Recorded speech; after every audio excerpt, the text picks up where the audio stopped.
Hello and welcome to Ninja Prep. This is Kapil Goyal, your educator and mentor for PG physics. तो आज का जो lecture है condense matter physics का, इसके अंदर हम लोग डिस्कस करने वाले हैं सुपर कंडक्टिविटी को। सुपर कंडक्टिविटी बेसिकली हम लोग पढ़ेंगे, इसको फास्ट ट्रैक वे में हम पढ़ेंगे, रिवाइज करने की कोशिश करेंगे। देखो एक चीज़ मैं आपको क्लियर कर दूं, ये जो क्लासेस हैं फास्ट ट्रैक क्लासेस है, रिवीजन क्लासेस है, तो इनके लिए इतना टाइम नहीं दिया जा सकता कि मैं लिख के पढ़ाऊँ आपको, तो उसमें बहुत ज़्यादा टाइम जाएगा।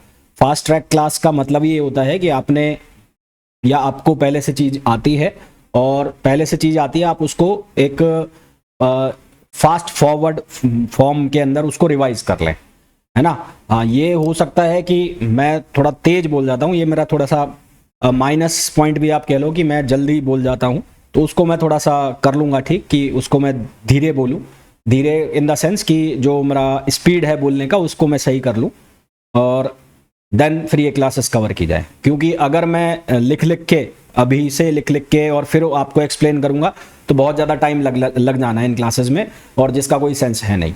और बाकी आपके पास डिटेल क्लासेस तो आप लोगों के पास ऑलरेडी हैं ही पहले से ही, है ना। तो आपको कहीं भी डेरिवेशन वगैरह देखना हो, कुछ कन्फ्यूज़न हो, तो आप वो देख सकते हैं।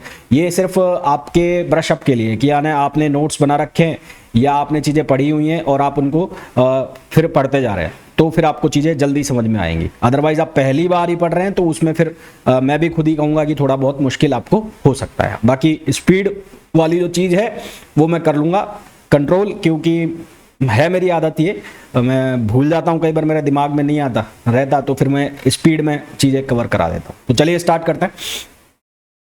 सुपर कंडक्टिविटी से स्टार्ट कर रहे हैं। तो ये टॉपिक भी हमारा आज का 2 लेक्चर में खत्म होगा। काफ़ी बड़ा टॉपिक है, काफ़ी इंपॉर्टेंट टॉपिक भी है। तो सुपर कंडक्टिविटी का मतलब क्या है? जब किसी भी सॉलिड को एक सर्टेन टेम्परेचर के नीचे, किसी भी सॉलिड को एक सर्टेन टेम्परेचर के नीचे तक कूल किया जाएगा, तो उसकी जो इलेक्ट्रिकल रेजिस्टिविटी है वो सडनली जीरो हो जाएगी, सडनली ड्रॉप होकर जीरो हो जाएगी। जैसे आपको यहाँ डायग्राम दिख रहा है, यहाँ वाई एक्सेस पर है रेजिस्टिविटी, तो ये रो जो है इसका मतलब है रेजिस्टिविटी, रो जो लिखा हुआ है इसका मतलब है रेजिस्टिविटी, और ये जो टी है इस टी का मतलब लिखा हुआ है टेम्परेचर। इस टी का मतलब क्या लिखा हुआ है? टेम्परेचर। तो रेजिस्टिविटी और टेम्परेचर के बीच में ग्राफ है। अगर एक नॉर्मल कंडक्टर के लिए आप देखोगे तो यहाँ पर जो रेजिस्टिविटी और टेम्परेचर है, तो रेजिस्टिविटी टेम्परेचर के साथ वेरी कर रही है, या आप कह लो कि जब आप उल्टा चलोगे टेम्परेचर को कम करते जाओगे तो रेजिस्टिविटी कम है। पर जब हम सुपर कंडक्टर की बात करते हैं तो सुपर कंडक्टर के केस में क्या हो रहा है कि एक सडन टेम्परेचर के ऊपर, ये आपको जो रेड कलर में दिख रहा है, इस पर्टिकुलर टेम्परेचर के ऊपर जो रेजिस्टिविटी है वो अचानक से जीरो हो गई। तो ये जो बिहेवियर है किसी भी सॉलिड का, जिस पे रेजिस्टिविटी सडनली अचानक से एकदम से क्या हो जाए? जीरो हो जाए, तो उस प्रोसेस को, उस फिनोमिना को कहते हैं सुपर कंडक्टिविटी। और ये फिनोमिना जो सॉलिड्स दिखाते हैं उनको हम कहते हैं सुपर कंडक्टर, उनको हम क्या कहते हैं? Super conductor. तो ये सुपर कंडक्टिंग टेम्परेचर यानी कि क्रिटिकल टेम्परेचर हो गया। तो सुपर कंडक्टर जो भी है उनकी 2 स्टेट होती है। एक, जब temperature less than critical temperature हो, यानी कि इस क्रिटिकल टेम्परेचर से लेस देन टेम्परेचर हो जाए, तो वो स्टेट जो है उसको हम कहते हैं सुपर कंडक्टिंग स्टेट। और इसके ऊपर वाली जो स्टेट है उसको हम कहते हैं नॉर्मल स्टेट। इसके ऊपर वाली जो स्टेट है उसको हम क्या कहते हैं? Normal state. और जो नीचे वाली स्टेट है उसको हम क्या कहते हैं? Super conducting state. ठीक है, एक बार बता देना भाई, स्पीड मेरी ज़्यादा जा रही हो तो बोल देना मेरे को, है ना। आपके पास ग्रुप्स भी हैं आपके पास, तो आप बता दिया करो कि स्पीड ज़्यादा जा रही है सर, धीरे कर लेना। तो सुपर कंडक्टिविटी जो है उसके कुछ करैक्टरिस्टिक्स होते हैं। तो क्या क्या करैक्टरिस्टिक्स होते हैं वो सबसे पहले हम देखें। Zero electrical resistivity. तो हमने ऑलरेडी ये बात की कि सुपर कंडक्टर जो है उनकी एक सर्टेन टेम्परेचर के ऊपर रेजिस्टिविटी जीरो हो जाती है। तो रेजिस्टिविटी और जो कंडक्टिविटी है एक दूसरे के क्या होते हैं? वो रेसिप्रोकल होते हैं। रेजिस्टिविटी और कंडक्टिविटी दोनों एक दूसरे के क्या होते हैं? रेसिप्रोकल होते हैं। रेसिप्रोकल होते हैं तो इसका मतलब यदि रेजिस्टिविटी जीरो है तो जो कंडक्टिविटी है वो कितनी हो जाती है? इनफाइनाइट हो जाती है। ओम का जो नियम है J equals to sigma E, इसका अगर हम यूज करें तो E की वैल्यू आ जाएगी J अपॉन सिग्मा, और सिग्मा इनफाइनाइट हो गया तो इलेक्ट्रिक फील्ड कितना हो जाता है? जीरो हो जाता है। तो जो भी सुपर कंडक्टर होगा उसकी रेजिस्टिविटी जीरो है ही है, साथ ही साथ उसकी जो कंडक्टिविटी है वो इनफाइनाइट हो गई, और इलेक्ट्रिक फील्ड उसका कितना हो गया? जीरो हो गया। तो इलेक्ट्रिक फील्ड जीरो हो गया तो यहाँ पर किसी भी तरह का कोई वोल्टेज ड्रॉप नहीं होगा, यहाँ पर किसी भी तरह का कोई करंट जो वोल्टेज ड्रॉप नहीं है, यहाँ पर रेजिस्टिविटी जीरो हो गई है, रेजिस्टिविटी जीरो हो गई मतलब आर बराबर क्या होता है रो एल अपॉन ए, तो रेजिस्टेंस क्या हो गया जीरो, रेजिस्टेंस जीरो हो गया है तो इसका मतलब करंट जो है विदाउट लॉस यहाँ पर फ्लो करेगा और परसिस्टेंट करंट यहाँ पर एग्जिस्ट करेगी। अब ये सवाल ये है कि परसिस्टेंट करंट क्या होती है, तो उसको हम आगे वाले सेक्शन में देखेंगे कि परसिस्टेंट करंट होती क्या है, अभी थोड़ी देर बाद हम उसको डिस्कस करेंगे। तो तीन चीजें यहाँ निकल के आती है कि एक सुपर कंडक्टर जो है उसकी रेजिस्टिविटी होती है जीरो, उसकी कंडक्टिविटी होती है इनफाइनाइट, उसका इलेक्ट्रिक फील्ड कितना हो जाता है, जीरो हो जाता है। फिर दूसरी जो प्रॉपर्टी आती है इसकी वो आती है परफेक्ट डायमैग्नेटिज्म की। दूसरी प्रॉपर्टी कौन सी आती है, परफेक्ट डायमैग्नेटिज्म। परफेक्ट डायमैग्नेटिज्म को माइजनर इफेक्ट भी कहते हैं। कौन सा इफेक्ट कहते हैं, माइजनर इफेक्ट। माइजनर इफेक्ट का मतलब क्या होता है कि जो सुपर कंडक्टर है उसके लिए जो मैग्नेटिक फील्ड है वो एक्सपेल्ड हो जाता है, मतलब उससे बाहर निकल जाता है, यानी कि अंदर का जो मैग्नेटिक फील्ड है वो कितना हो जाता है, जीरो हो जाता है। तो सुपर कंडक्टर के लिए जो मैग्नेटिक फील्ड है वो एक्सपेल हो जाता है, अंदर का मैग्नेटिक फील्ड हो जाता है जीरो। इसको कहा जाता है माइजनर इफेक्ट और ये किसी भी सुपर कंडक्टर की मोस्ट इंपॉर्टेंट प्रॉपर्टी होती है। ये किसी भी सुपर कंडक्टर की मोस्ट इंपॉर्टेंट प्रॉपर्टी होती है, ठीक है। यदि फील्ड अप्लाई भी किया जाए, यदि फील्ड अप्लाई किया जाए मतलब एक्सटर्नल फील्ड अप्लाई किया जाए तो भी जो फ्लक्स जनरेट होगा वो भी क्या हो जाएगा, एक्सपेल हो जाएगा, फ्लक्स भी बाहर निकल जाता है, फ्लक्स भी क्या कर जाएगा, एक्सपेल कर जाएगा, वो भी बाहर चला जाएगा। तीसरी प्रॉपर्टी जो आती है वो आती है मैग्नेटिक सस्पेक्टेबिलिटी। सस्पेक्टेबिलिटी जो है वो किसी की जो मटेरियल होता है उसकी इनहेरेंट प्रॉपर्टी होती है। क्या होती है, इनहेरेंट प्रॉपर्टी होती है। तो यहां पर जो सस्पेक्टेबिलिटी है, जैसे यहां मैग्नेटिक सस्पेक्टेबिलिटी, इसी तरह से एक होती है इलेक्ट्रिकल सस्पेक्टेबिलिटी। तो सस्पेक्टेबिलिटी एक इनहेरेंट प्रॉपर्टी है और मैग्नेटिक सस्पेक्टेबिलिटी को हमें डिफाइन करना हो तो वो किससे डिफाइन करेंगे हम, m बाय एच। m का मतलब हो गया यहां पर मैग्नेटाइजेशन और h का मतलब हो गया मैग्नेटिक फील्ड इंटेंसिटी। तो m बाय एच और ये जो वैल्यू है सुपर कंडक्टर के लिए, सुपर कंडक्टर के लिए उसकी जो सस्पेक्टेबिलिटी है वो कितनी होती है, -1 होती है। बहुत अच्छा ऑब्जेक्टिव क्वेश्चन है, बहुत बार पूछे जाने वाला क्वेश्चन है कि सुपर कंडक्टर के लिए उसकी सस्पेक्टेबिलिटी कितनी होती है। तो सुपर कंडक्टर के लिए उसकी सस्पेक्टेबिलिटी होती है -1। फिर हमने एक रिलेशन पढ़ा है, ये relation mu R equals to 1 plus chi. ये बहुत हिट रिलेशन है, काफी बार एग्जाम्स में पूछा जाता है। तो इस रिलेशन के अकॉर्डिंगली अगर मैं यहां देखूं तो काई की जो वैल्यू है इसको बोलते हैं काई, तो काई की वैल्यू हम रखेंगे -1, तो म्यू आर की वैल्यू 0। म्यू आर का मतलब रिलेटिव परमिएबिलिटी, तो रिलेटिव परमिएबिलिटी कितनी हो जाती है, 0। तो सुपर कंडक्टर के लिए म्यू आर की वैल्यू कितनी होती है, 0 होती है ना। सुपर कंडक्टर के लिए म्यू आर की वैल्यू कितनी होती है, 0। और म्यू आर 0 है तो इसको हम बोलते हैं परफेक्ट डायमैग्नेटिज्म। इसको हम क्या बोलते हैं, परफेक्ट डायमैग्नेटिज्म। तो क्या निकल के आ गया कि जो सुपर कंडक्टर है वो परफेक्ट डायमैग्नेटिज्म को फॉलो करते हैं। इनकी जो सस्पेक्टेबिलिटी है वो -1 होती है और इनकी जो रिलेटिव परमिएबिलिटी है वो कितनी होती है, 0 होती है। सीधे सीधे ऑब्जेक्टिव क्वेश्चन बता रहा हूं आपको, जो थ्योरेटिकल क्वेश्चंस बनते हैं। चौथी जो प्रॉपर्टी आती है वो आती है क्रिटिकल टेम्परेचर। तो हमने अभी बात की कि जो सुपर कंडक्टिविटी है वो कब एग्जिस्ट करेगी, जब जो टेम्परेचर है वो एक सर्टेन टेम्परेचर के नीचे होगा। जब टेम्परेचर सर्टेन टेम्परेचर के नीचे है देन उसी केस में सुपर कंडक्टिविटी एग्जिस्ट कर रही है। वो टेम्परेचर जिसके जो नीचे या ऊपर सुपर कंडक्टिविटी को हम डिफाइन करते हैं तो उस टेम्परेचर को हम क्रिटिकल टेम्परेचर बोलते हैं। क्या बोलते हैं, क्रिटिकल टेम्परेचर। तो यदि टेम्परेचर क्रिटिकल टेम्परेचर से ऊपर गया तो रेजिस्टिविटी वहां पर आ जाएगी और टेम्परेचर क्रिटिकल टेम्परेचर से नीचे गया तो जो रेजिस्टिविटी है वो 0 हो जाएगी। टेम्परेचर यदि क्रिटिकल टेम्परेचर के ऊपर गया तो जो मटेरियल है या जो सब्सटेंस है वो नॉर्मल सब्सटेंस की तरह बिहेव करने लगेगा या नॉर्मल सॉलिड की तरह बिहेव करने लगेगा। और यदि टेम्परेचर क्रिटिकल टेम्परेचर के नीचे गया तो वो किसकी तरह बिहेव करेगा, वो सुपर कंडक्टर की तरह बिहेव करेगा। ठीक है, नेक्स्ट आता है क्रिटिकल फील्ड। ये फॉर्मूला जो लिखा हुआ है क्रिटिकल फील्ड का, ये आपको याद रखना है भाई, ये बहुत इंपॉर्टेंट फॉर्मूला है, इसके ऊपर न्यूमेरिकल ऑब्जेक्टिव क्वेश्चन बनते हैं। तो ये क्या फॉर्मूला है क्रिटिकल मैग्नेटिक फील्ड का, कि सुपर कंडक्टिविटी डिस्ट्रॉय हो जाएगी यदि जो मैग्नेटिक फील्ड इंटेंसिटी है वो क्रिटिकल फील्ड इंटेंसिटी से ज्यादा है।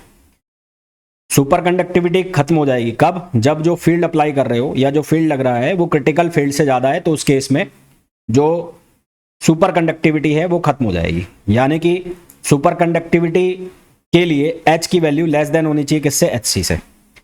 टेम्परेचर का डिपेंडेंस क्या है कि जो क्रिटिकल यहां पर फील्ड है वो किसके बराबर होगा, HC 0। यानी कि जब 0 टेम्परेचर है तो उस केस में जो फील्ड की वैल्यू है वो यहां पर रखना है 1 - T/Tc का स्क्वायर। ये फॉर्मूला मैं फिर से कह रहा हूं बहुत बार पूछा जाता है, ऑब्जेक्टिव क्वेश्चंस के ऊपर बहुत सारे पूछे जाते हैं। ठीक है, तो ये आपको फॉर्मूला याद रखना है।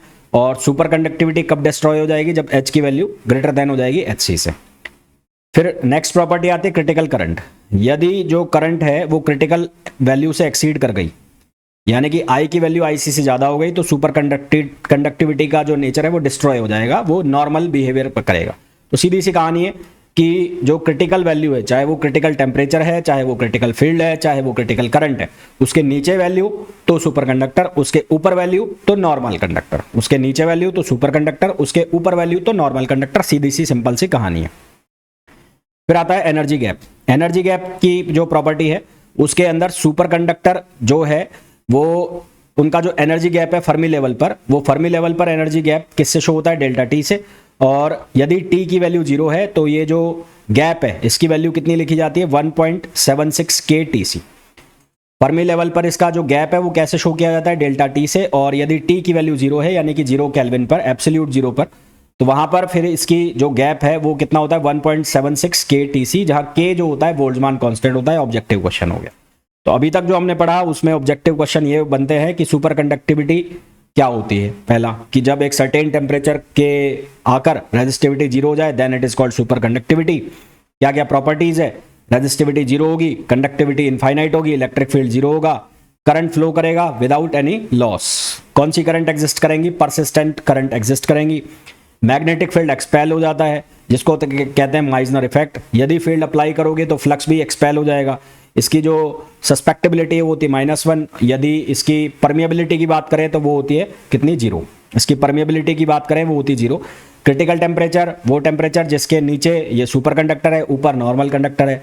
क्रिटिकल मैग्नेटिक फील्ड का एक रिलेशन हमने लिखा, वो आपको याद होना चाहिए। उसके बाद जो एनर्जी गैप वाली वैल्यू वो आपको याद होनी चाहिए। माइजनर इफेक्ट जो मैंने आपको बताया, नॉर्मल कंडक्टर के लिए क्या है कि अंदर जो मैग्नेटिक फील्ड है वो 0 नहीं है। यहां देखो जो मैग्नेटिक फील्ड लाइन से अंदर से भी पास हो रही है, और टेम्परेचर जो है वो क्रिटिकल टेम्परेचर से ज़्यादा है। जबकि सुपर कंडक्टर के लिए बात करें तो मैग्नेटिक फील्ड अंदर वाला 0 हो गया, यानी कि सारे की सारी जो लाइन्स है वो बाहर आ गई, तो इसको हम क्या कहते हैं, सुपर कंडक्टर कहते हैं। तो इसी इफेक्ट को हमने क्या कहा था, माइजनर इफेक्ट, जो हमने ऊपर पढ़ा। परसिस्टेंट करंट की हम बात कर रहे थे। परसिस्टेंट करंट क्या होती है, यदि सुपर कंडक्टर की बात की जाए तो सुपर कंडक्टिंग स्टेट में हमने ये पढ़ा कि जो इलेक्ट्रिकल रेजिस्टेंस है वो 0 हो गया है, और करंट जो है वो विदाउट एनर्जी लॉस के फ्लो कर रही है, क्योंकि रेजिस्टेंस 0 हो चुका है। तो current continue even after removing battery. तो बैटरी को जब हम हटा देंगे तो भी करंट क्या कर रही है, फ्लो कर रही है। तो इस करंट को हम क्या नाम देते हैं, परसिस्टेंट करंट। यानी कि बैटरी नहीं है तो भी करंट फ्लो कर रहा है, तो ये जो करंट है इसको हम कहेंगे परसिस्टेंट। परसिस्टेंट मतलब नियत, लगातार, है ना, कंटिन्यूअस। तो उसको हम कहेंगे परसिस्टेंट करंट। अब इसका एक्सप्लेनेशन की अगर हम बात करें तो हमने पढ़ा है ओम्स लॉ। ओम्स लॉ क्या होता है, V = IR।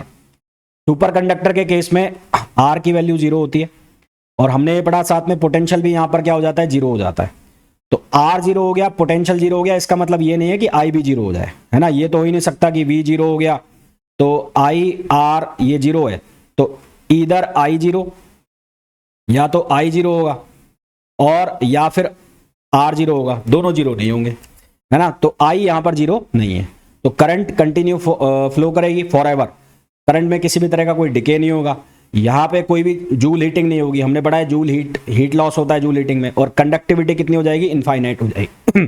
कंडक्टिविटी कितनी हो जाएगी, इनफाइनाइट। तो ये जो करंट है इसको हमने क्या नाम दिया, परसिस्टेंट करंट नाम दिया।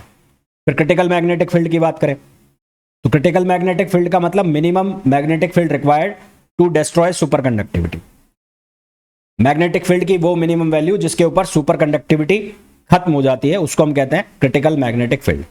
जब जो फील्ड है उसकी वैल्यू क्रिटिकल फील्ड से ज्यादा होगी, when applied magnetic field exceed critical value, तो जो मटेरियल है वो किसकी तरह बन जाएगा, नॉर्मल कंडक्टर की तरह बन जाएगा। तो हमने ऑलरेडी ये बात की है कि T TC या H SC और J JC। J का मतलब होता है करंट डेंसिटी, J का मतलब होता है करंट डेंसिटी।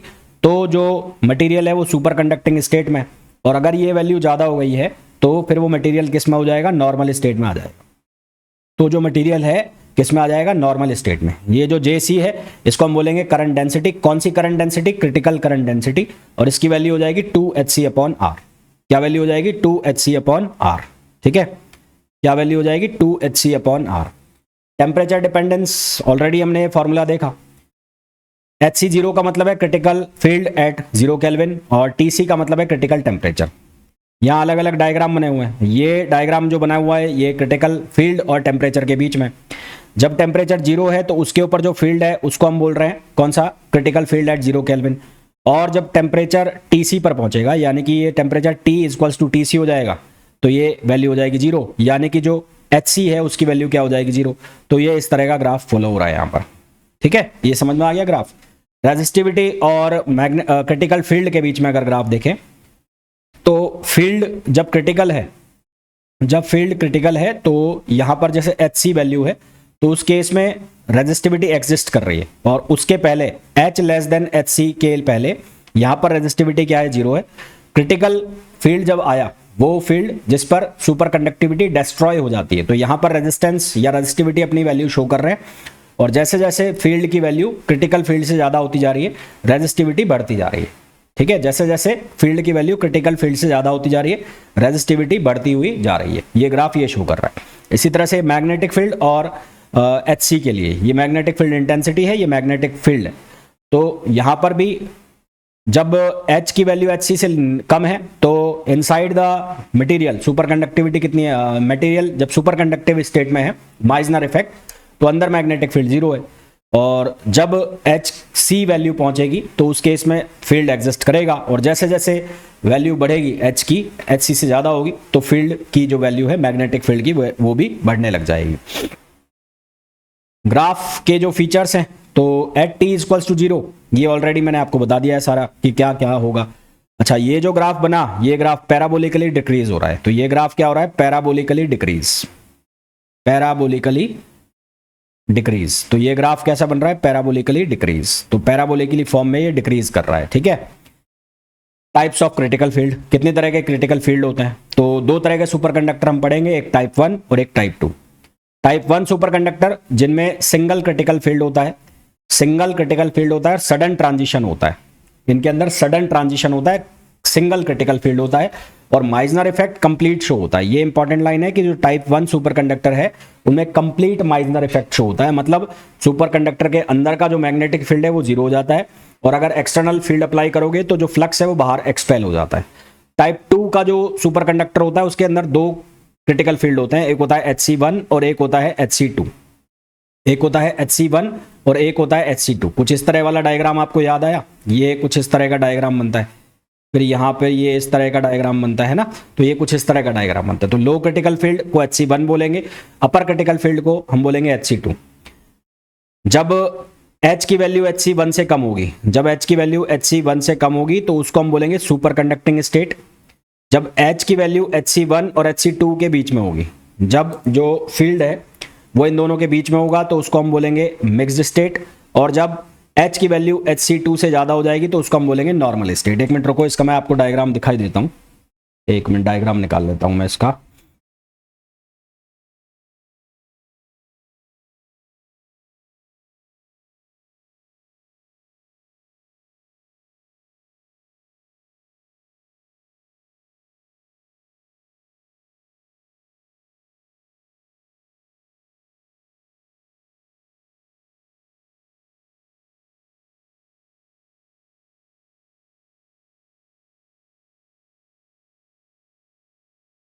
एक मिनट रुकना भाई ना, एक डायग्राम बस, ये आ गया।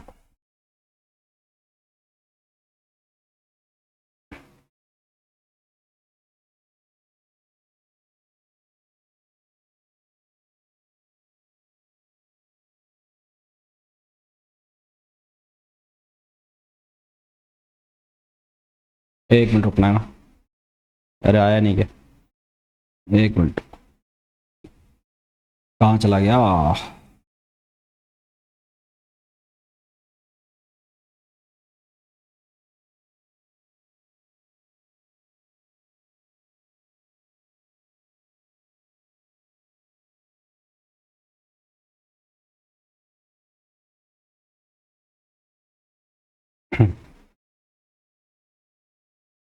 देखो ये जो डायग्राम है जो आप देख रहे हो, ये डायग्राम है, ये डायग्राम आप लोगों ने देखा होगा फॉर श्योर।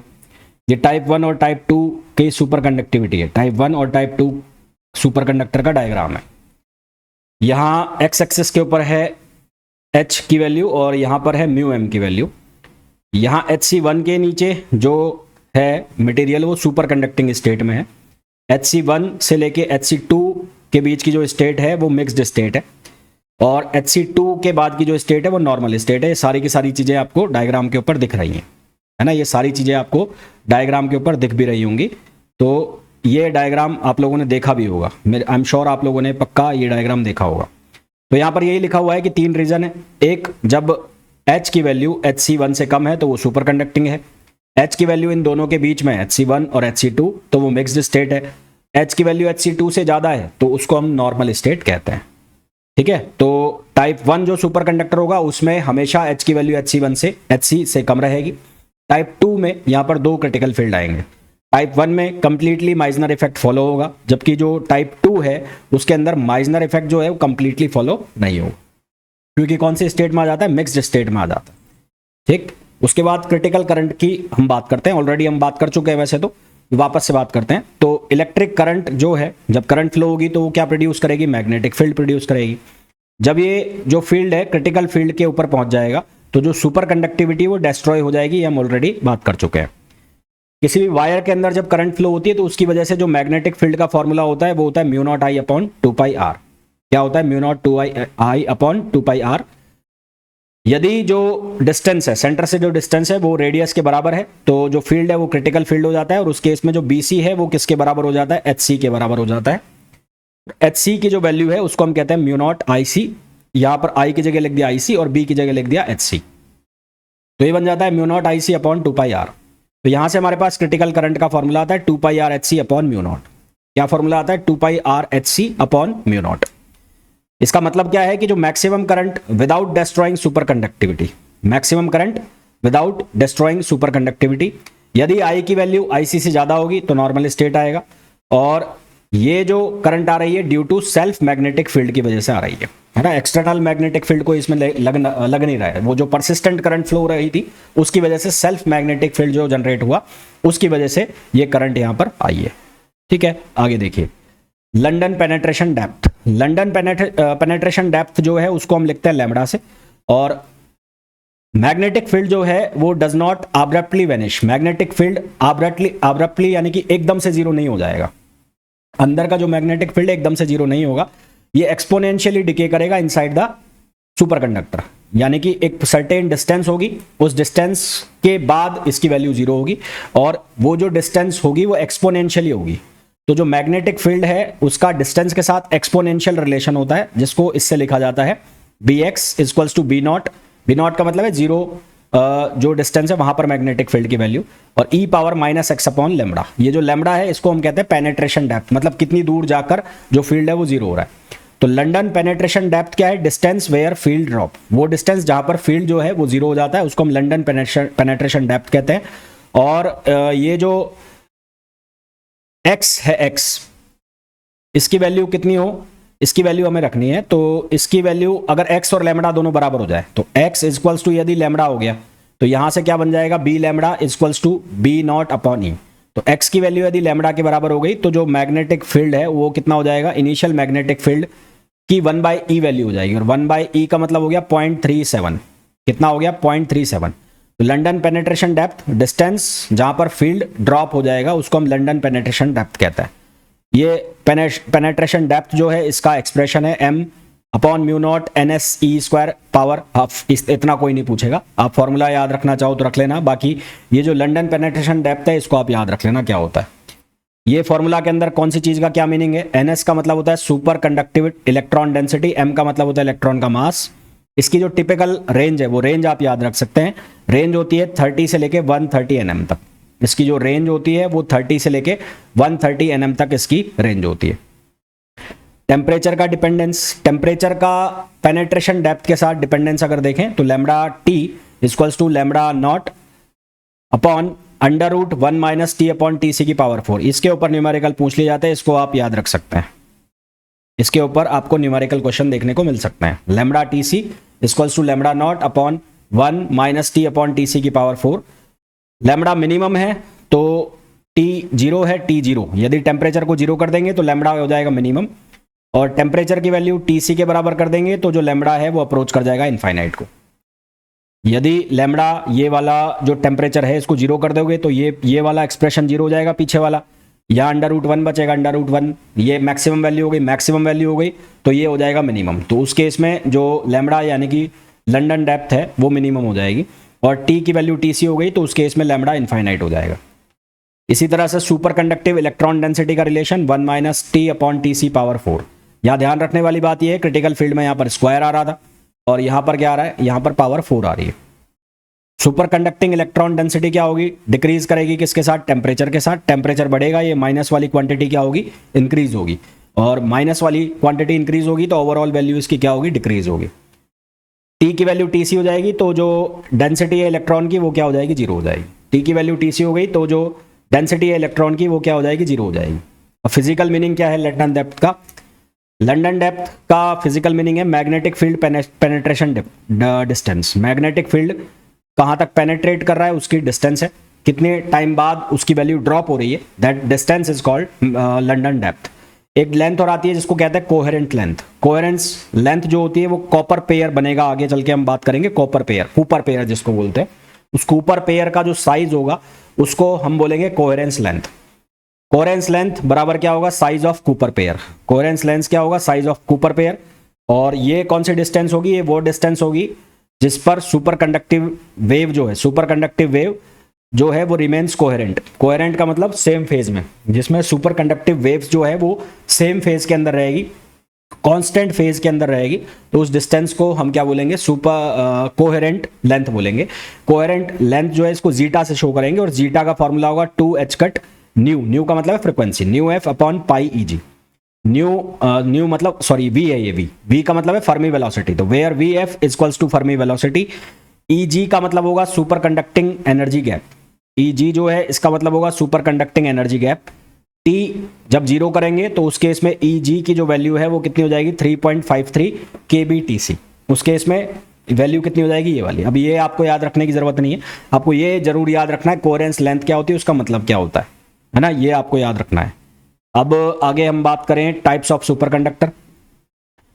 टाइप 1 टाइप के सुपर कंडक्टर हमने पढ़े और एक टाइप 2 होंगे। तो टाइप 1 जो सुपर कंडक्टर है जो कंप्लीट माइजनर इफेक्ट शो करेंगे और जिसमें जो फील्ड है वो HC से नीचे रहेगा, तो उस केस के जो सुपर कंडक्टर है उनको टाइप 1 सुपर कंडक्टर बोलेंगे।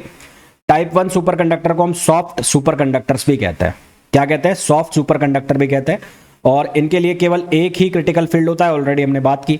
और ये परफेक्ट डायमैग्नेटिज्म होते हैं कब तक, जब तक इनकी वैल्यू HC तक ना पहुंच पाए, क्योंकि हमने ये पढ़ा है कि HC वो वैल्यू है जिस पर जो सुपर कंडक्टिविटी है वो डिस्ट्रॉय होना स्टार्ट हो जाती है, तो उसको हम क्रिटिकल फील्ड बोलते हैं। तो क्रिटिकल फील्ड के पहले ये परफेक्ट डायमैग्नेटिज्म होता है। परफेक्ट डायमैग्नेटिज्म का मतलब जिसकी सस्पेक्टेबिलिटी -1 हो और रिलेटिव परमेबिलिटी 0 हो। तो बिहेवियर क्या होगा, H की वैल्यू जब HC से लेस देन होगी तो सुपर कंडक्टिंग, ऊपर जाएगी तो नॉर्मल। मैग्नेटाइजेशन जो है वो ड्रॉप हो जाएगा सडनली एट HC के ऊपर। मैग्नेटाइजेशन यानी कि M की वैल्यू सडनली ड्रॉप होगी। यहां से देखो, यहां से यहां तक मैग्नेटाइजेशन लगातार बढ़ रहा है सुपर कंडक्टिंग स्टेट में। जैसे ही आप क्रिटिकल फील्ड के ऊपर पहुंचोगे तो मैग्नेटाइजेशन सडनली क्या हो जाएगा, ड्रॉप हो जाएगा। तो मैग्नेटाइजेशन सडनली ड्रॉप हो जाता है HC के ऊपर। इसकी प्रॉपर्टीज क्या है, क्रिटिकल फील्ड जो होगा इसका स्मॉल होगा, स्मॉल क्रिटिकल करंट फ्लो करेगी इसके अंदर, और प्रैक्टिकली एप्लीकेशंस के लिए इसका कोई यूज नहीं होता। टाइप 1 सुपर कंडक्टर का प्रैक्टिकली कोई यूज नहीं होता। इसके एग्जांपल हो गए Hg, Pb, Sn, Ai। ये आप जरूर याद रख लेना। आपसे ऑब्जेक्टिव क्वेश्चन ये पूछा जा सकता है कि which one of the following is example of type 1 super conductor या सॉफ्ट सुपर कंडक्टर, है ना, टाइप 1 सुपर कंडक्टर या सॉफ्ट सुपर कंडक्टर। फिर आता है टाइप 2 के सुपर कंडक्टर जिनको हार्ड सुपर कंडक्टर भी कहा जाता है। क्या कहा जाता है, हार्ड सुपर कंडक्टर। ऑलरेडी हम ये बात कर चुके हैं, यहाँ दो फील्ड होते हैं, एक होता है HC1 और एक होता है HC2। जब HC1 के नीचे फील्ड होता है तो उसको हम बोलते हैं परफेक्ट सुपर कंडक्टिंग या माइजनर इफेक्ट कंप्लीटली फॉलो होगा। जब H की वैल्यू HC1 से और HC2 के बीच में होती है तो ये मिक्स स्टेट होती है। यहाँ पर जो मैग्नेटिक फील्ड है वो पार्शियली पेनेट्रेट करता है, और वॉर्टेक्स स्टेट भी इसको बोलते हैं, और जो फ्लक्स लाइन है वो एंटर करना स्टार्ट हो जाती है, यानी कि यहाँ माइजनर इफेक्ट कंप्लीटली फॉलो नहीं होता है, क्योंकि फ्लक्स लाइन अंदर की तरफ एंटर करना स्टार्ट कर देती है। फ्लक्स लाइन अंदर एंटर करना स्टार्ट कर देती है, ठीक है। तीसरा रीजन, जब H की वैल्यू Hc2 से ज्यादा हो जाती है तो उसको हम नॉर्मल कंडक्टर बोलते हैं। इसकी प्रॉपर्टीज क्या होती है, क्रिटिकल फील्ड यहाँ लार्ज होता है, वहां कम था, यहाँ पर लार्ज क्रिटिकल करंट फ्लो करती है। यहाँ पर इसके एप्लीकेशंस की बात करें तो इसके ज्यादा एप्लीकेशंस होते हैं, जो कि टाइप 2 होता है, जिसको हार्ड सुपर कंडक्टर भी कहते हैं। इसके जो एग्जाम्पल होते हैं YbCO, YBA2, Cu3, O7, NbTi, Nb3Sn, ये इसके एग्जाम्पल्स होते हैं। ये काफी बार पूछे भी गए हैं कि which one of the following is example of type 2 super conductor, है ना। टाइप 2 सुपर कंडक्टर का कौन एग्जाम्पल है, तो ये काफी बार पूछा जाता है। टाइप 1 और टाइप 2 के लिए क्या कंडीशन है, हमारे पास दो लेंथ है, एक लंडन डेप्थ और एक कोहेरेंट लेंथ। तो यदि लंडन डेप्थ कोहेरेंट लेंथ से कम है, यदि लंडन डेप्थ कोहेरेंट लेंथ से कम है तो उसको हम बोलेंगे टाइप 1 सुपर कंडक्टर। और यदि लंडन डेप्थ कोहेरेंट लेंथ से ज्यादा है, लंडन डेप्थ कोहेरेंट लेंथ से ज्यादा है तो उसको हम बोलेंगे type 2 super conductor. Type 1 super conductor कब होगा, जब लंडन डेप्थ कोहेरेंट लेंथ से कम है, और टाइप 2 सुपर कंडक्टर कब होगा, जब लंडन डेप्थ कोहेरेंट लेंथ से ज्यादा है। Critical field type 2। Lower field की जो वैल्यू है उसको Hc1 से लिखते हैं और उसकी वैल्यू होगी phi not upon pi lambda square. Upper field की value phi not upon pi zeta square. ये जो जीटा है ये हो गया कोहेरेंट लेंथ, यहां पर कोहेरेंट लेंथ का स्क्वायर और यहां पर लंडन डेप्थ का स्क्वायर है। और जब फाई नॉट की जो वैल्यू है वो कितनी होगी, H/2e। फाई नॉट की वैल्यू कितनी होगी, H/2e। और फाई नॉट को हम बोलेंगे फ्लक्स क्वांटम। इसको आप याद रखना, इसके ऊपर ऑब्जेक्टिव क्वेश्चन बन जाते हैं। फाई नॉट की वैल्यू क्या होगी, फ्लक्स क्वांटम, है ना। फाई नॉट की जो वैल्यू है वो क्या होगी, फ्लक्स क्वांटम। नेक्स्ट, अब इनको एक टेबल के अंदर हम देखें तो क्रिटिकल फील्ड के लिए एक कंपेयर करें दोनों को। टाइप 1 में एक क्रिटिकल फील्ड होगा, टाइप 2 में दो क्रिटिकल फील्ड होंगे। मिक्स स्टेट यहां पर कोई भी नहीं होगी, यहां पर होगी। माइजनर इफेक्ट यहां कंप्लीट होगा, यहां पार्शियल होगा। यहां फील्ड स्ट्रेंथ कम होगी, यहां ज्यादा होगी। एप्लीकेशन, इसका कोई एप्लीकेशन नहीं है, इसका एप्लीकेशन यूज होता है। यहां पर जो लंडन डेप्थ है वो कोहेरेंट से कम है, और यहां पर जो लंडन डेप्थ है वो कोहेरेंट से क्या है, ज्यादा है। यहां पर जो लंडन डेप्थ है वो कोहेरेंट से क्या है, ज्यादा है। ठीक है, आगे देखो। London theory of super conductivity. London theory क्या है सुपर कंडक्टिविटी की, कि सुपर कंडक्टिविटी को केवल मैक्सवेल इक्वेशन और ओम्स लॉ के बेस पर एक्सप्लेन नहीं किया जा सकता। कंडक्टिविटी जो है सुपर कंडक्टिविटी स्पेशली, उसको केवल मैक्सवेल इक्वेशंस और ओम्स लॉ के बेस पर केवल आप उसको स्पेसिफाई नहीं कर सकते, क्योंकि सुपर कंडक्टर जो है उसके अंदर रेजिस्टिविटी जीरो है और इलेक्ट्रिक फील्ड जीरो है। फैराडेज लॉ से हम ये जानते हैं कि जो कर्ल ऑफ इलेक्ट्रिक फील्ड है वो बराबर होता है minus del B upon del T के।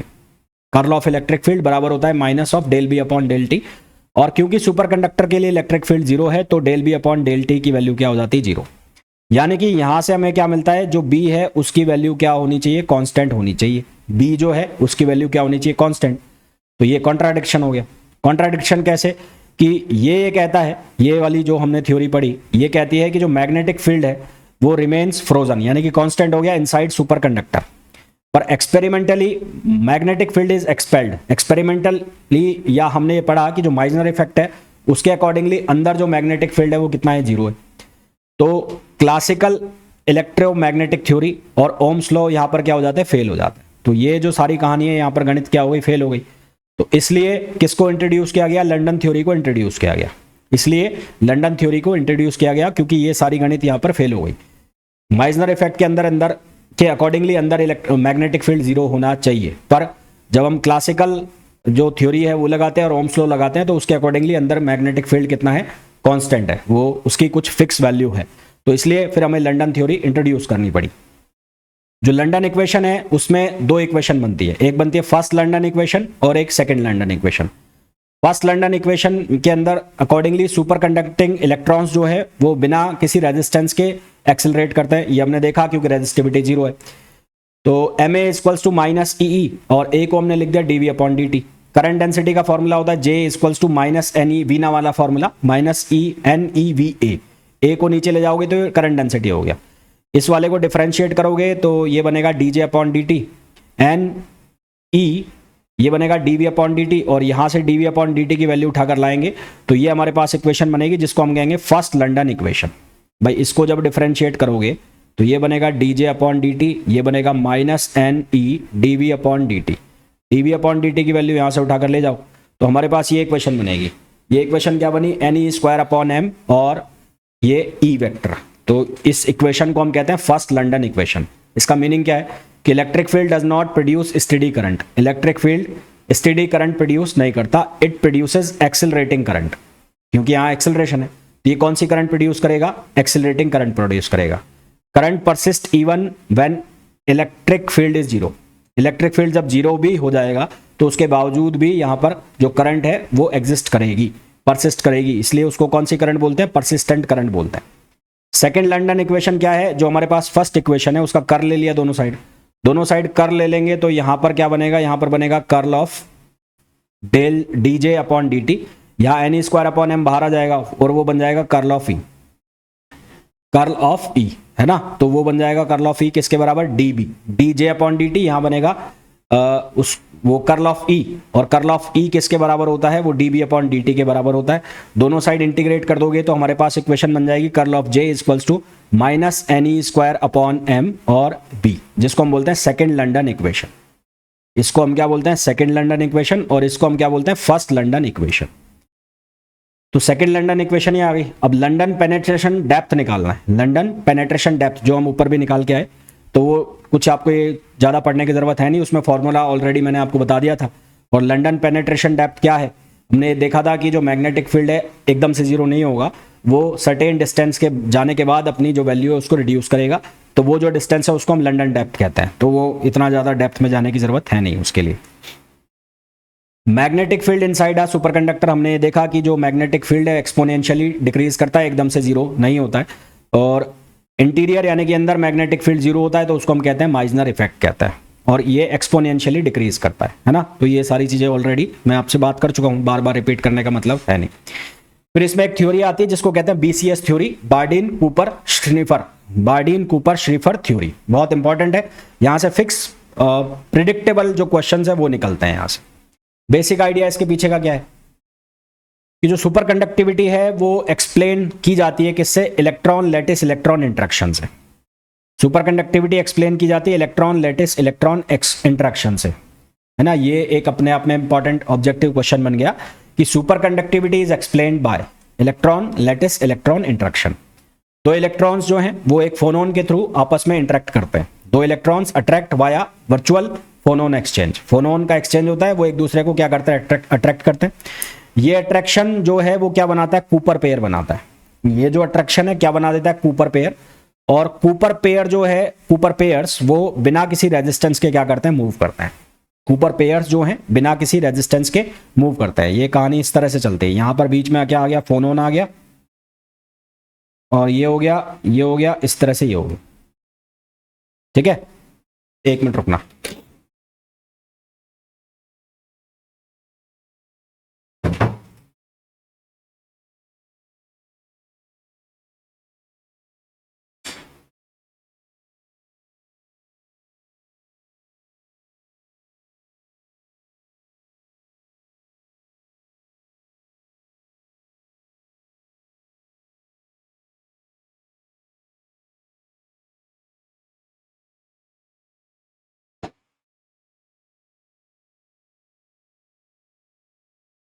हाँ जी, तो इलेक्ट्रॉन का इंटरेक्शन विद लैटिस, तो electron with wave vector k1, ये k1 वेक्टर के साथ हो गया, मूव इन लैटिस, लैटिस की तरफ मूव करता है। इट डिस्टॉर्ट्स लैटिस, ये लैटिस को डिस्टॉर्ट करता है, और एक वर्चुअल फोनोन यहाँ पर एग्जिट करता है, एक वर्चुअल फोनोन एग्जिट करता है। और जो स्कैटर्ड इलेक्ट्रॉन वेव वेक्टर बनेगा वो क्या बन जाता है, k1 माइनस क्यू। बाहर निकाल दिया, डिस्टॉर्ट कर दिया, तो जो हमारे पास बनेगा वो कितना बनेगा, k1 माइनस क्यू बनेगा। क्या बनेगा, k1 माइनस क्यू। ठीक है, k1 माइनस क्यू, जहां q जो है वो क्या होगा, फोनोन वेव वेक्टर। जो q है वो क्या होगा, फोनोन वेव वेक्टर। q जो है वो क्या होगा, फोनोन वेव वेक्टर। तो ये k1 माइनस क्यू बन जाएगा। इसी तरह से सेकंड इलेक्ट्रॉन एब्जॉर्प्शन, तो सेकंड इलेक्ट्रॉन जो है उसका एब्जॉर्प्शन कैसे होगा, यहां से आ रहा होगा k2, तो ये k2 किसको लपक लेगा, q को। ये तो हो गया हमारे पास k1 माइनस क्यू, और k2 किसको लपक लेगा, q को। इस q को पकड़ लेगा, तो यहां से क्या बन जाएगा, k2 प्लस क्यू। तो हमारे पास सेकंड इक्वेशन बन जाएगी k2 प्लस क्यू। तो जो एनर्जी है वो एक इलेक्ट्रॉन से दूसरे इलेक्ट्रॉन को ट्रांसफर हो गई via attraction, effective attraction between electrons, है ना। तो यहां से जो फॉर्मेशन हुआ एक पेयर जो बना उसको हम कहते हैं कूपर पेयर। तो कूपर पेयर का फॉर्मेशन कब हो रहा है? जब फोनोन मीडिएट कर रहा है, बिचोले का काम कर रहा है दो इलेक्ट्रॉन्स के बीच में जो अट्रैक्ट हो रहे हैं। और ये जो मीडिएटेड अट्रैक्शन है, फोनोन ने जो जनरेट किया अट्रैक्शन, वो कूलम रिपल्शन से ज्यादा है, क्योंकि सेम टाइप के पार्टिकल एक दूसरे को रिपेल करेंगे। पर जब फोनोन बीच में कूद गया, इसकी वजह से जो अट्रैक्शन आया, ये अट्रैक्शन जब कूपर रिपल्शन से ज्यादा है तो क्या फॉर्म होगा? कूपर पेयर फॉर्म होगा। इस कूपर पेयर की कुछ प्रॉपर्टीज होती हैं। क्या प्रॉपर्टीज होती है? पहला कि इसका जो मोमेंटम है वो अपोजिट होता है। साफ दिख रहा है, मोमेंटम अपोजिट होगा। एक दूसरी डायरेक्शन से आ रहा है और एक दूसरी डायरेक्शन में जा रहा है, तो इनके जो मोमेंटम है वो क्या होंगे? अपोजिट होंगे। स्पिन इनका अपोजिट होगा, है ना, इनका स्पिन अपोजिट होगा, तो जो टोटल स्पिन है वो क्या हो जाएगा? जीरो हो जाएगा। स्पिन अपोजिट होगा तो टोटल स्पिन जीरो हो जाएगा। टोटल स्पिन जीरो हो जाएगा तो किसकी तरह बिहेव करेंगे? बोसॉन्स की तरह बिहेव करेंगे। स्पिन जीरो हो जाएगा तो किसकी तरह बिहेव करेंगे? बोसॉन्स की तरह स्पिन करेंगे, बिहेव करेंगे। इसलिए ये कौन सी स्टैटिस्टिक्स फॉलो हो जाएगी? बोस-आइंस्टीन स्टैटिस्टिक्स फॉलो हो जाएगी। इसलिए यहां पर कौन सी स्टैटिस्टिक्स फॉलो हो जाएगी? बोस-आइंस्टीन स्टैटिस्टिक्स फॉलो हो जाएगी। फिर प्रॉपर्टीज क्या होगी? दो चार्ज हो गए यहां पर, तो कुल चार्ज यहां पर कितना हो जाएगा? -2e। स्पिन कितनी हो जाएगी? जीरो। और स्टैटिस्टिक्स कौन सी हो जाएगी? Bose-Einstein statistics. फर्मी सरफेस के ऊपर जो एनर्जी गैप अपीयर होगा उसकी वैल्यू होगी 3.53 kB TC, और जहां T जो है वो उसको 0 केल्विन के ऊपर हम लिखेंगे। इंपॉर्टेंट क्या होगा? Energy required to break Cooper pair. Energy gap, ये जो एनर्जी है, energy required to break Cooper pair, और रेस्पॉन्सिबल फॉर सुपर कंडक्टिविटी। किसके लिए रेस्पॉन्सिबल है? Super conductivity. रेडियस पूछ ली जाएगी कूपर पेयर की, तो रेडियस कैसे लिखेंगे? R0 equals to HVF upon EG, जहां VF क्या होगा? Fermi velocity. ये छोटे छोटे से फॉर्मूले हैं यार, आपको ये याद रखना है। साइज, कूपर पेयर का साइज क्या होगा? हमने पढ़ा था कोहेरेंट लेंथ, जो किसको बताती है? कूपर पेयर के साइज को। तो वही फॉर्मूला वापस लिखा है कोहेरेंट लेंथ का, है ना। तो वो कोहेरेंट लेंथ जो है वो वही है, ये साइज जो लिखा है जो कोहेरेंट लेंथ है। एक बार मैं दिखा भी देता हूं आपको, कहां लिखा था मैंने, यहां लिखा था शायद, नहीं ऊपर है, और यही तो फॉर्मूला लिखा था 2h cut VF upon pi EG, और यहां पर भी तो ये लिखा हुआ है।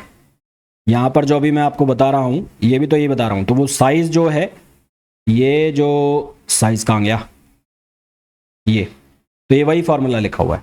तो ये कोहेरेंट लेंथ ही है ना। तो कूपर पेयर का साइज कौन बता रहा है? कोहेरेंट लेंथ बता रहा है। यहां वैल्यू रख देंगे अगर कूपर पेयर की रेडियस की, तो ये 2r0 अपॉन पाई हो जाएगा। और ये जो डिस्टेंस है बहुत ज्यादा होती है, लगभग 1000 आर्मस्ट्रॉन्ग के आसपास होती है। Radiation to destroy super conductivity. Photon की जो एनर्जी होती है वो hν, फोटोन की एनर्जी hν, और मैक्सिमम वेवलेंथ के लिए न्यू बराबर c अपॉन लैम्डा रखेंगे, तो lambda equals to EC upon EG। Numerically hc की वैल्यू को सॉल्व करके लिखें तो 12400, और अपॉन EG की वैल्यू आर्मस्ट्रॉन्ग इलेक्ट्रॉन वोल्ट में और वेवलेंथ आर्मस्ट्रॉन्ग में। तो ये हमारे पास इसकी न्यूमेरिकल वैल्यू आ जाती है। और ये कौन से रीजन में आती है? इंफ्रारेड रीजन में आती है ना। कौन से रीजन में आती है? इंफ्रारेड रीजन के अंदर ये वैल्यू आती है। कौन से रीजन के अंदर? इंफ्रारेड के अंदर। Typical energy gap 10⁻³ electron volt तक का यहाँ पर एनर्जी गैप होता है। फिर एक आता है स्टेट, कौन सी? BCS ग्राउंड स्टेट, यानी कि ब्राडीन कूपर श्रिफर जो ग्राउंड स्टेट बनती है। तो ये जो थ्योरी है, हमने बात की कूपर फॉर्म पेयर्स बनाती है, और ये किसकी तरह बिहेव करते हैं? बोसॉन्स की तरह बिहेव करते हैं। और ये जो इलेक्ट्रॉन जो कूपर पेयर बना रहे हैं, कंडेंस हो जाते हैं into a single lowest energy state. ये कंडेंस होकर एक लोएस्ट एनर्जी स्टेट बनाते हैं, और इस एनर्जी स्टेट को हम क्या नाम देते हैं? BCS ग्राउंड स्टेट नाम देते हैं। इस एनर्जी स्टेट को हम क्या नाम देते हैं? BCS ग्राउंड स्टेट नाम देते हैं। नॉर्मल मेटल के लिए इलेक्ट्रॉन्स जो हैं वो कौन सी थ्योरी फॉलो करते हैं? फर्मी डायराक स्टैटिस्टिक्स को। सुपर कंडक्टर जो कॉपर पेयर बनाते हैं, कूपर पेयर बनाते हैं, वो बोस-आइंस्टीन स्टैटिस्टिक्स को फॉलो करते हैं। किसको फॉलो करते हैं? बोस-आइंस्टीन स्टैटिस्टिक्स को।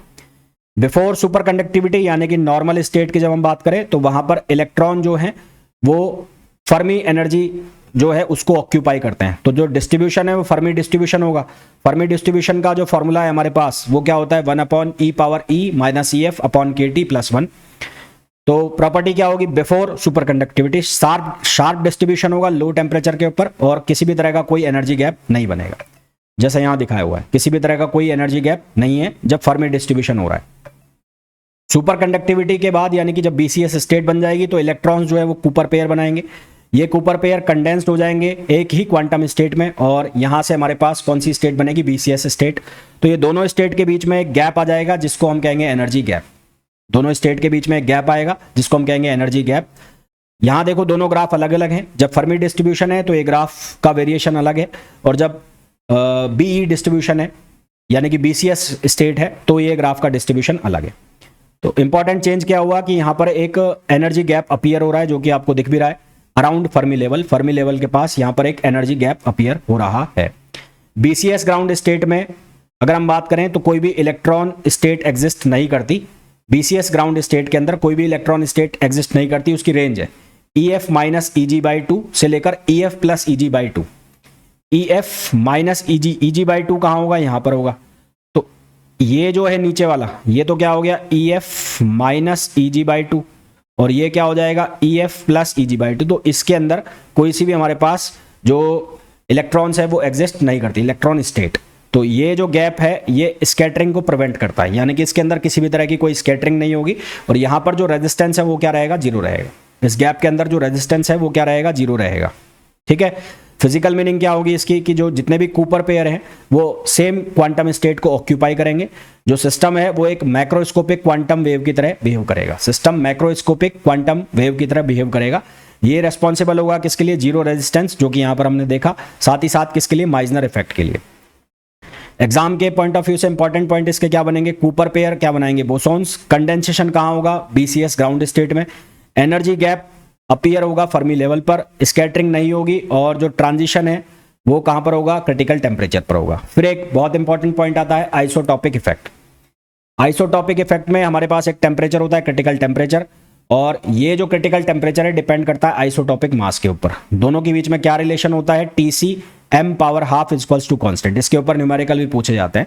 TC m⁻½ equals to constant क्या बनता है? TC m⁻½ equals to constant, या फिर इसको आप ऐसे भी लिख सकते हो TC प्रोपोर्शनल टू 1/√m। यदि दोनों का साइड लॉग लिया जाए और दोनों का हम ग्राफ बनाए तो यहां पर हमें एक स्ट्रेट लाइन बनेगी इस तरह की, जिसकी स्लोप क्या होगी? नेगेटिव। एक स्ट्रेट लाइन बनी जिसकी स्लोप क्या होगी? नेगेटिव स्लोप होगी। तो इसकी जो स्लोप बन रही है वो कैसी बन रही है? नेगेटिव।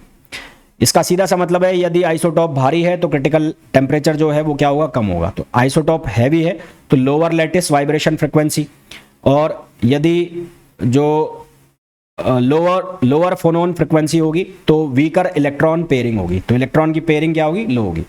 मास ज़्यादा तो क्रिटिकल टेम्परेचर कम, मास कम तो क्रिटिकल टेम्परेचर क्या होगा? ज़्यादा होगा। डिबाई थ्योरी से हमने ये पढ़ा है कि जो डिबाई टेम्परेचर θd है वो एटॉमिक मास पर इस तरह से डिपेंड करता है, ठीक वैसे ही जैसे ये हमारे पास क्रिटिकल टेम्परेचर और आइसोटॉपिक मास है। यहाँ से भी हमारे पास यही रिलेशन बन रहा है। ये जो m है इसको भी हम आइसोटॉपिक मास कहते हैं। तो यहाँ से हम ये लिख सकते हैं कि जो डिबाई टेम्परेचर है और जो क्रिटिकल टेम्परेचर है वो दोनों एक दूसरे के प्रोपोर्शनल होते हैं। तो हम यहाँ से ये रिलेशन लिख सकते हैं। तो अब इसमें हमारे पास ज़्यादा कुछ बचा नहीं है, इसके क्वेश्चंस वगैरह हमें करने वो हम नेक्स्ट लेक्चर के अंदर करेंगे। देन सुपर कंडक्टिविटी आपका हो जाएगा फिनिश। एंड आई होप आपको बहुत अच्छे से समझ में आया होगा और स्पीड भी मेरी प्रॉपर रही होगी। प्लीज़ बताना ज़रूर कि अभी ज़्यादा तेज स्पीड चल रही थी या कम थी। ठीक है, तो मिलते हैं नेक्स्ट लेक्चर में। Till then thank you, bye bye.